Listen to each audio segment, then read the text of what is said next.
Hi friends, നമ്മളിന്നൊരു chocolate ഐസ്ക്രീമാണ് ഉണ്ടാക്കുന്നത്. വളരെ എളുപ്പത്തിൽ തന്നെ വീട്ടിൽ തയ്യാറാക്കിയെടുക്കാനായിട്ട് പറ്റും. ഇവിടെ ഞാൻ വിപ്പിംഗ് ക്രീം ഉപയോഗിച്ചിട്ടാണ് ഇത് തയ്യാറാക്കുന്നത്. അപ്പോൾ എല്ലാവരും വീഡിയോ സ്കിപ്പ് ചെയ്യാതെ കാണാനായിട്ട് ശ്രമിക്കുക. വീഡിയോയിലോട്ട് പോവാം.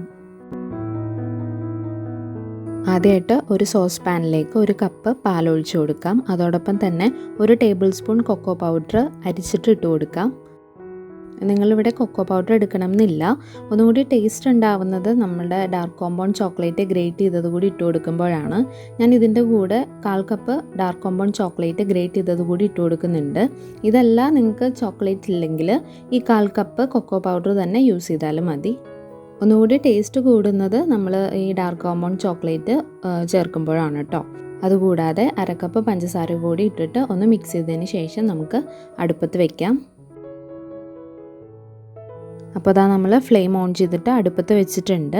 ഇതിൻ്റെ ഒരു പാകം എന്ന് പറയുന്നത് നല്ലൊരു തിക്ക് കൺസിസ്റ്റൻസി ആവുന്നത് വരെ ഇത് കുക്ക് ചെയ്തെടുക്കണം.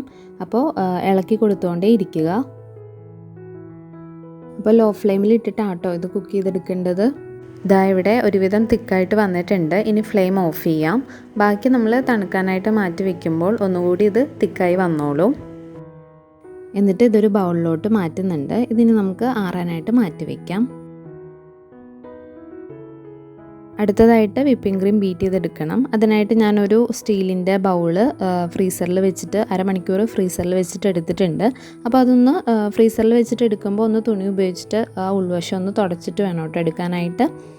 ഞാനിപ്പോൾ ഇതിലേക്ക് 1/2 കപ്പ് വിപ്പിംഗ് ക്രീമാണ് ഒഴിച്ചു കൊടുക്കുന്നത്. എന്നിട്ടൊന്ന് ബീറ്റ് ചെയ്തെടുക്കുക.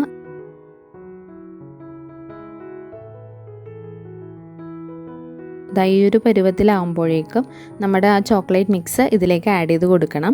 ഈ ചോക്ലേറ്റ് മിക്സ് നന്നായിട്ട് തണുത്തതിന് ശേഷം മാത്രമേ ആഡ് ചെയ്ത് കൊടുക്കാൻ പാടുള്ളൂ. എന്നിട്ട് ബീറ്റ് ചെയ്തെടുക്കുക.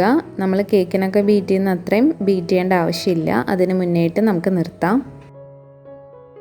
അപ്പോൾ അതാ ഞാൻ ബീറ്റ് ചെയ്തെടുത്തിട്ടുണ്ട്. ഈ ഒരു പരുവാകുമ്പോഴത്തേക്കും നിങ്ങൾ ബീറ്റ് ചെയ്യൽ നിർത്തുക. ഇനിയിപ്പോൾ ഞാൻ ഈ ഒരു ഐസ്ക്രീം ഒരു ടൈറ്റായിട്ടുള്ള കണ്ടെയ്നറിലോട്ട് മാറ്റുകയാണ്. അപ്പോൾ ഏതെങ്കിലും ഒരു കണ്ടെയ്നർ, ഞാനിവിടെ പ്ലാസ്റ്റിക്കിൻ്റെ കണ്ടെയ്നറാണ് എടുത്തിരിക്കുന്നത്, അതിലേക്ക് ഈ ഐസ്ക്രീം ഇട്ട് കൊടുക്കാം.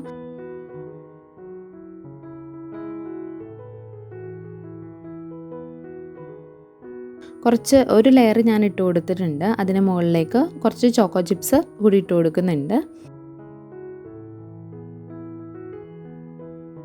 അതിന് മുകളിലേക്ക് ഒരു ലെയറായിട്ട് ഈ ഐസ്ക്രീം ബാക്കിയുള്ളത് കൂടി ഇട്ട് കൊടുക്കുകയാണ്.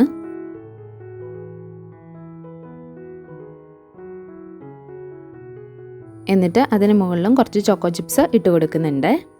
എന്നിട്ട് ഇതിൻ്റെ മൂടി ഉപയോഗിച്ചിട്ട് നന്നായിട്ട് ടൈറ്റായിട്ട് അടച്ചിട്ട് ഫ്രീസറിലേക്ക് വെച്ച് കൊടുക്കുക.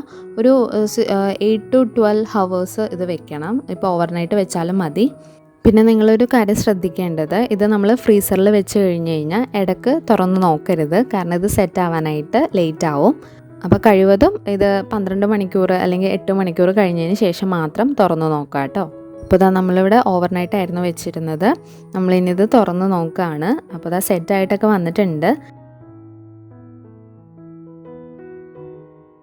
അപ്പോൾ നമുക്കിനി ഇതൊരു പാത്രത്തിലേക്ക് സെർവ് ചെയ്യാം. അപ്പോൾ എൻ്റെ കയ്യിൽ ഒരു ഐസ്ക്രീം സ്കൂപ്പറൊന്നും ഇല്ല.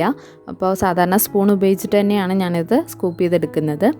അപ്പോൾ അത്രയും പെർഫെക്റ്റ് ആയിട്ടൊന്നും നമുക്ക് ഇത് എന്താ പറയുക പ്രസൻറ്റ് ചെയ്യാനായിട്ട് പറ്റിയിട്ടില്ല.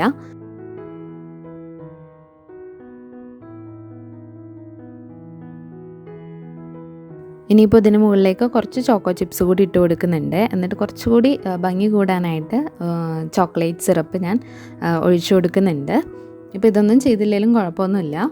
അപ്പോൾ അടിപൊളിയായിട്ടുള്ള ഒരു ഐസ്ക്രീം ഇവിടെ റെഡി ആയിട്ടുണ്ട്. നിങ്ങളെല്ലാവരും ട്രൈ ചെയ്ത് നോക്കുക. എന്നിട്ട് നിങ്ങളുടെ അഭിപ്രായങ്ങൾ കമൻറ്റ് സെക്ഷനിൽ അറിയിക്കാൻ മറന്നു പോകരുതേ. പിന്നെ എല്ലാവരും എൻ്റെ വീഡിയോ ഇഷ്ടമായിട്ടുണ്ടെങ്കിൽ ലൈക്ക് ചെയ്യാനും ഷെയർ ചെയ്യാനും, അപ്പോൾ ആരെങ്കിലും പുതിയതായിട്ട് എൻ്റെ ചാനൽ കാണുന്നവരുണ്ടെങ്കിൽ ഒന്ന് സബ്സ്ക്രൈബ് ചെയ്തുകൂടി എന്നെ സപ്പോർട്ട് ചെയ്യണേ. അപ്പോൾ നല്ലൊരു വീഡിയോയുമായി മറ്റൊരു ദിവസം കാണാം. Take care and bye bye.